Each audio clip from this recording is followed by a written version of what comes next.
สวัสดีพ่อแม่พี่น้องตอนเย็นๆตอนแรงๆมื้อนี้มาเอาโจ๊กให้น้องร้อยเพิ่น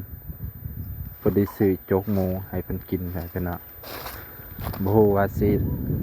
เพิ่นสิต้มกินบ่เอาน้องร้อยนี่เอานี่มาให้กินเป็นบ่นี่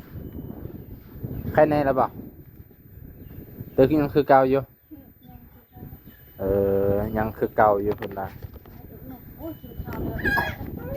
กินข้าวเลยอึ้งนึกในท้องมะม่วนในท้องเนี่ยแน่นท้องเธอนะแน่นท้องเอากินอันนี้คือต้มน้ำร้อนแล้วก็เทใส่ถ้วยแล้วก็เอาอันนี้เทลงเอาน้ำร้อนใส่แล้วก็คนร่นให้มันเปื่อยๆคือกับข้าวเด็กน้อยแหละฮะถ้วยหนึ่งทงหนึ่ง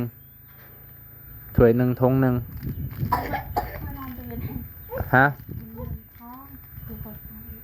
เอานี่เอาไว้กินข่อยบ่มีหยังให้มื้ออื่น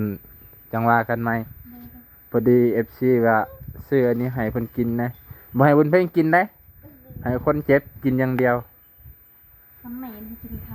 กินตัวนี้สิบ่แน่นมันสิเบาท้อง